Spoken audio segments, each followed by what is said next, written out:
تو اب جب برانڈنگ شروع ہوگی نا تو ہر برانڈ دوسرے سے مختلف ہے. ایک حنفی برانڈ ہے. امام حنیفہ رحمہ اللہ واز بورن فرام 80 ہجری, died in 150.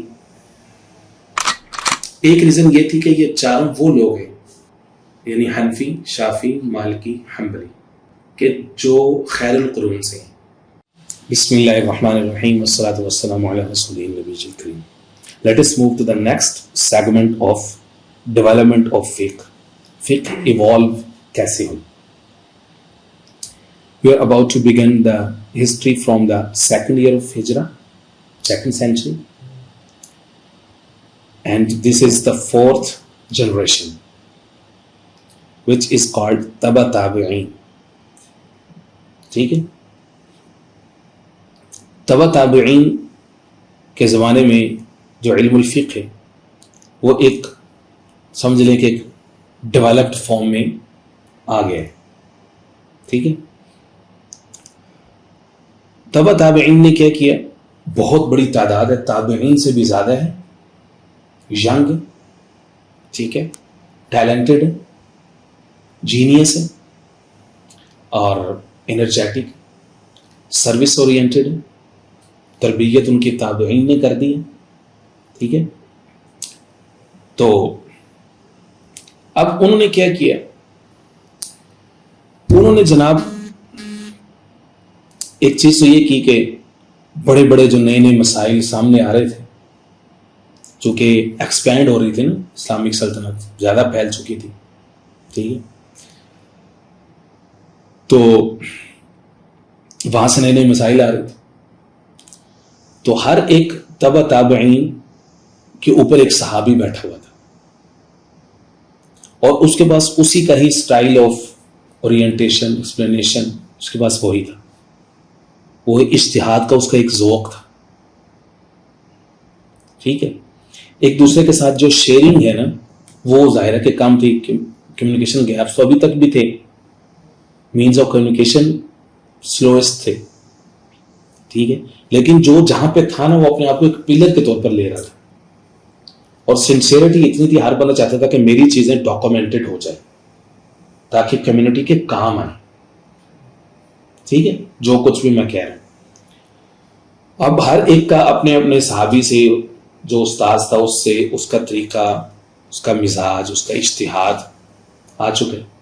ٹھیک ہے. اور کچھ تھوڑی بہت کچھ بکس بھی, ریٹن ڈاکومنٹس بھی ان کے پاس آ چکے. مثال کے طور پر جو فقہ حنفی کے جو لوگ ہیں ان کے پاس ایک بک موجود ہے, الفقہ الاکبر, امام حنیفہ رحمہ اللہ نے مرتب کی 2nd year of ہجرہ. ٹھیک ہے. ایئر کہہ رہا ہوں 2nd century of ہجرہ. ٹھیک ہے.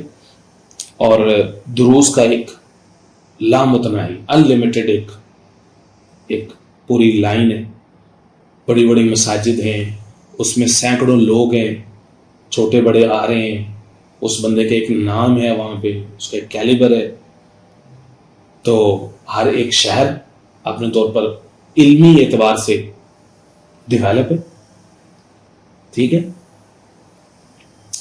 اب جو ہے وہ اس زمانے میں جو عباسی خلفاء تھے, عباسی تھے, ٹھیک ہے, آلموسٹ 130 کے اراؤنڈ, ان نے دلچسپی لینی شروع کی. عباسید کیلیفت, عباسید اور امیہ. اسلام کی شروع سے یہ 2 طرح کی گورننس رہی ہے نا اسلام. ٹھیک ہے. وہ پہلی صدی ہجری کا جو 2nd فیز ہے وہ زیادہ تر ڈومینیٹ امیyyز نے کیا نا. اب یہ جو 2nd سینچری شروع ہو رہی ہے تو اس میں عباسیز واپس ہے. ٹھیک ہے. اب انہوں نے کیا کیا کہ انہوں نے کہا کہ بھائی ایسا کرتے ہیں کہ پاکٹس بناتے ہیں, یعنی جو فقہی مذاہب کو ایک ڈاکومنٹڈ فارم میں لے کے آتے ہیں, جو جس کی کنٹریبیوشن ہے وہ پراپرلی اس کے لیے ڈیڈیکیٹڈ رہے, وہ اس کی پہچان بنے. ایک برانڈنگ کا زمانہ ہے یہ. ٹھیک ہے.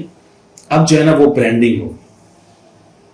جب برانڈ ہوتا ہے نا تو برانڈ کا مطلب یہ ہوتا ہے کہ سم کائنڈ آف ایک اکیڈیمک جیلسی بھی اس کے اندر آٹومیٹکلی آ جاتی ہے دوسرے کے ساتھ. کہ why I'm different from the other one, why I'm unique from the other one. میرے پاس اپنی دلیل ہے. تو اب جب برانڈنگ شروع ہو گئی نا تو ہر برانڈ دوسرے سے مختلف ہے. ایک حنفی برانڈ ہے, ٹھیک ہے. امام حنیفہ رحمہ اللہ واز بورن فرام 80 ہجری, died in 150.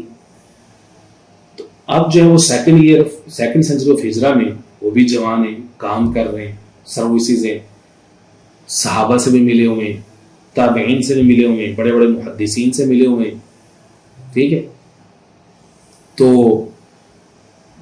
امام مالک علیہ الرحمہ ان کا بھی یہی زمانہ ہے, وہ 1990 جو فرسٹ سینچری کے آخر میں وہ پیدا ہوئے, سیکنڈ سینچری میں آ کے وہ بھی ایک پلر کے طور پر کھڑے ہوئے ہیں. وہ بھی اسی طرح سے صحابہ کے شاگردوں سے حدیث فقہ سارا کچھ وہ بھی لے رہے ہیں.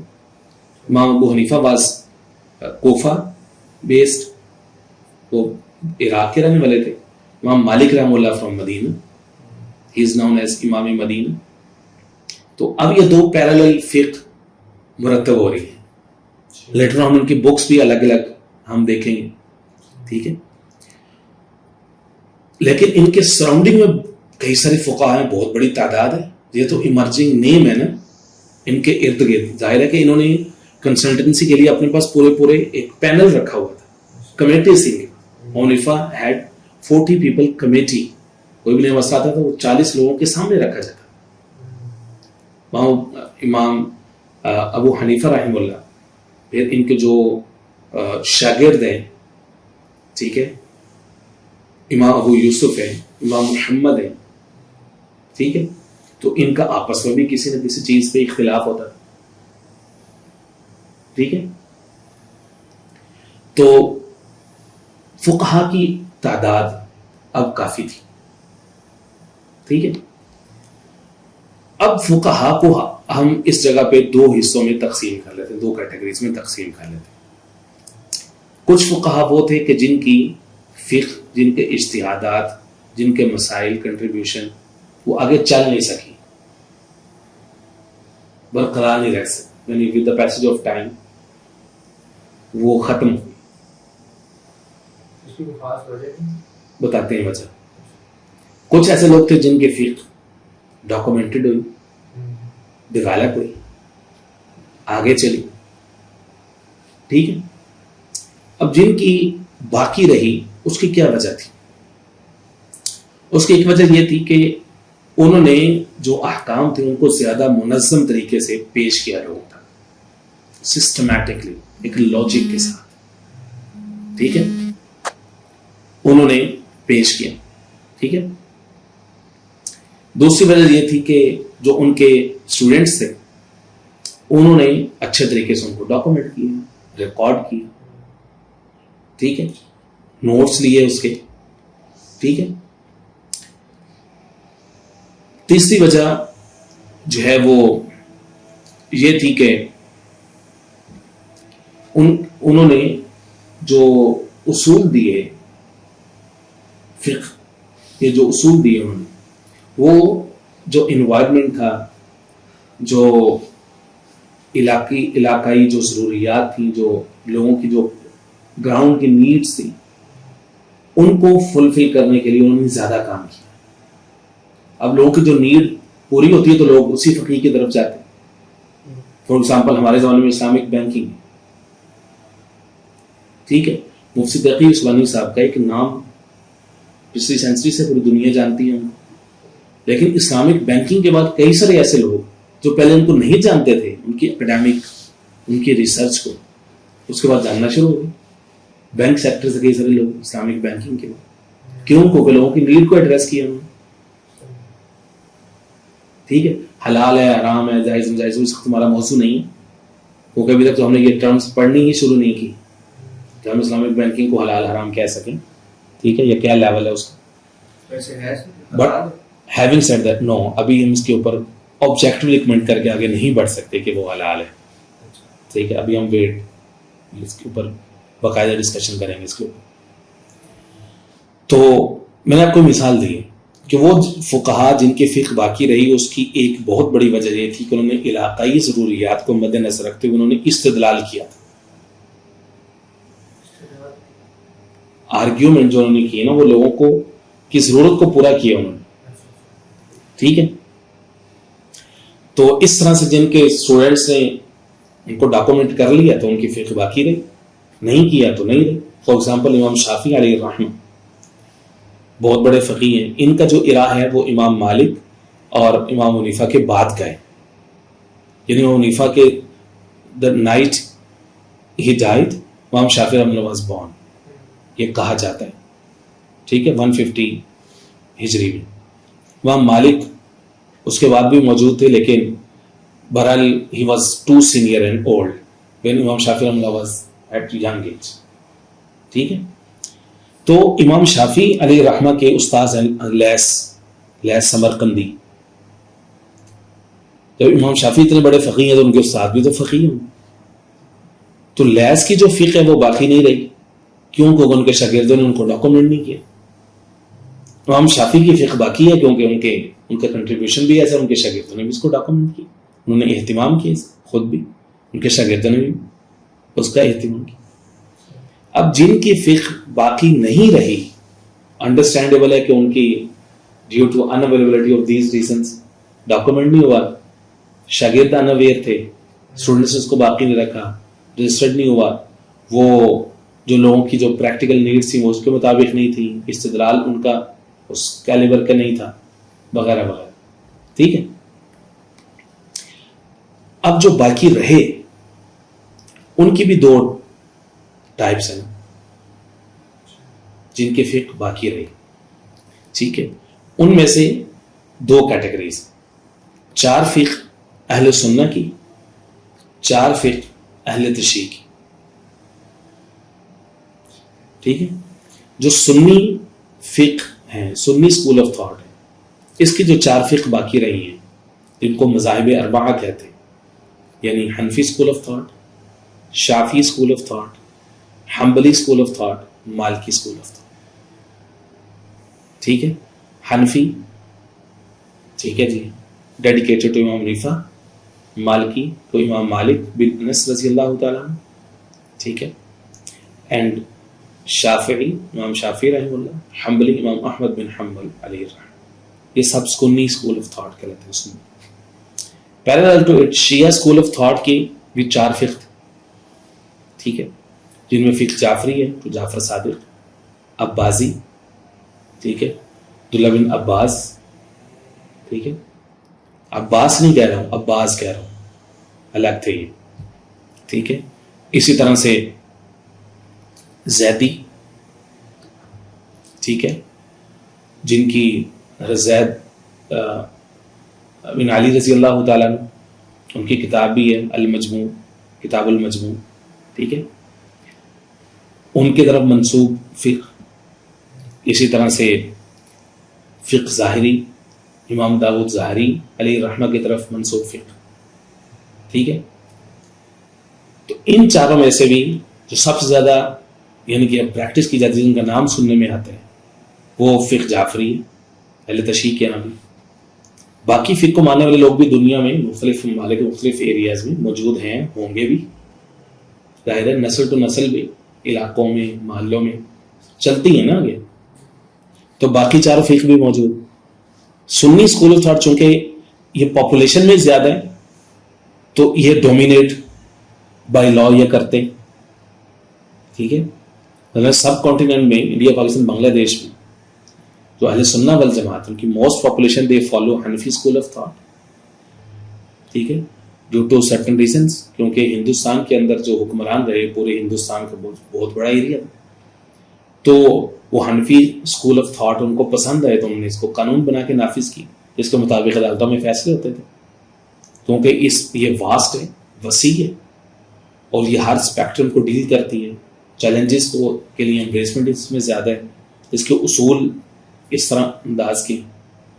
ٹھیک ہے, تو اس لیے یہاں پہ لوگ انڈیا پاکستان بنگلہ دیش میں ایون آفٹر ڈیوائڈ لوگ حنفی اسکول آف تھاٹ کو فالو کرتے ہیں, بلکہ اندھا دھند فالو کرتے ہیں. Without knowing the reason. Rational کیا اس مسئلے کے پیچھے. ٹھیک ہے. مالکی اسکول آف تھاٹ بھی عرب میں ہے, شافی بھی ہے, ٹھیک ہے, ایجپٹ وغیرہ میں اسی طرح سے حنبلی اسکول آف تھاٹ. تو اس طرح سے یہ چار فقہ جو ہے نا وہ جو میں نے آپ کو بتائی. تو یہ فقہ کا جو ڈیولپمنٹ کا زمانہ ہے نا وہ سمجھ لیں کہ by the and of 3rd century اور 4th سینچری کا میٹ. ٹھیک ہے. اس زمانے میں یہ فقہ, یہ لاز مکمل ہو چکے تھے. اب میں کنکلوڈ کر رہا ہوں. 4تھی صدی ہجری کے بعد مسلمانوں کا جو مزاج تھا وہ یہ بن چکا تھا کہ اب ہم نے ان چاروں فقہا کو ہی ہم نے اوبلائج کرنا ہے. ٹھیک ہے. اس کی 2 ریزن تھی. ایک ریزن یہ تھی کہ یہ چاروں وہ لوگ ہیں, یعنی حنفی, شافی, مالکی, حنبلی, کہ جو خیر القرون سے. خیر القرون ایک ٹرم ہے. خیر القرون جو میں نے پہلے حدیث پاک سنائی کہ حضور نے فرمایا کہ بہترین زمانہ میرا ہے, پھر ان کا جو میرے قریب, پھر ان کا جو میرے قریب. ٹھیک ہے. تو انہوں نے چونکہ خیر قرون سے سیکھا ہے, یا تو یہ خود تابعی ہیں یا تبع تابعین میں سے. ٹھیک ہے. یعنی امام حنیفہ تابعی ہیں, باقی تینوں حنبلی, مالکی, شافی یہ تبع تابعین ہیں. چونکہ یہ خیر کے زمانے کے لوگ ہیں تو انہوں نے بیسٹ پریکٹسنگ نالج لیا ہے اپنے سے بہتر زمانے کے لوگوں سے. تو حضور کی دعا بھی انہیں کے لیے, کہا بھی انہیں کو کہ یہ خیر. اب اس کے بعد شر غالب, لہذا انہوں نے جو کام کر چھوڑا ہے نا اب ہم اسی کو فالو کریں گے. ٹھیک ہے. ایک تو یہ ریزن تھی. دوسری ریزن یہ تھی کہ 5ویں صدی ہجری سے مسلمانوں کو دوسرے مسائل بہت زیادہ آ رہے تھے, چیلنجز بہت زیادہ آ رہے تھے دوسری قوموں سے, دوسری سویلائزیشن سے. ظاہر اسلامک کنگڈم بہت بڑھ چکی تھی, ڈیولپ ہو چکی تھی. جو ویسٹ تھا اب جو ہے نا وہ اس کو مسائل کا سامنا تھا کہ وہ ڈومینیٹ کرنا چاہ رہا تھا, اسلامک تہذیب کے غلبے کو چیلنج آ رہے تھے. تو مسلمانوں نے ضرورت محسوس نہیں کی, کچھ طبیعتوں کے اندر سستی بھی آ رہی تھی. ٹھیک ہے. اور وہ کیلیبر کے وہ ذہین لوگ بھی نہیں تھے. تو اس لیے پھر مسلمانوں نے کہا کہ بھئی اب نیا جو مجتہد پیدا ہوگا نا, یعنی جو غور و فکر اثر نو کرے, تو وہ پھر ایسے پیدا نہیں ہوگا جو ان چاروں لوگوں کو چیلنج کرے گا نا, ٹف ٹائم دے گا. کچھ پرنسپلز ہوں گے نا, کیلیبر ہوگا اس کا. ٹھیک ہے. جو جس کے پیرامیٹرز ایسے ہوں کہ وہ اختلاف کر سکتا ہو. ایسے تو نہیں کوئی اٹھ کے کہے گا کہ مجھے امام حنیفہ سے ان چیزوں پہ اختلاف ہے. وہ کیس ہو چیپیدی کا چھوڑ لو کہ تم ان سے اختلاف کرو, تمہاری حیثیت کے لوگ یہ کہیں. تو مجتہد کی شرائط بنے. ٹھیک ہے. اب ان شرائط پر نہ جانے کون پر اترتا ہے. بعد میں ہم نے اصطلاحات پڑھنی ہے نا ابھی. ٹھیک ہے. نص کس کو کہتے ہیں, ماخذ کیا ہے, مصدر کیا ہے, اجتہاد کیا ہے, مجدد کون ہوتا ہے, مبتدی کون ہوتا ہے, یہ فقہی ٹرمز فرض واجب وغیرہ یہ ساری کون ہوتی. ٹھیک ہے. یہ ہم نے پڑھنی. اسی طرح سے ہم نے اگلے سیشن میں جو ہے وہ پہلے جو چاروں مین امام ہیں نا ان کا تعارف پڑھنا ہے, ان کا سٹائل آف وہ پڑھنا ہے کہ وہ استنباط کیسے کرتے تھے. یعنی فقہ حنفی, فقہ مالکی, فقہ شافی, فقہ حنبلی. نیکسٹ سیشن میں ہم ان کا تعارف پڑھیں گے, اور پھر اس کے بعد ہم اس سے اگلے سیشن میں ہم آئیں گے ان ٹرمنالوجیز کے اوپر جو یہ موسٹ کامنلی یوز کرتے ہیں. ٹھیک ہے نا. تو اس طرح سے ہم انشاءاللہ العزیز آگے بڑھیں گے. ٹھیک ہے.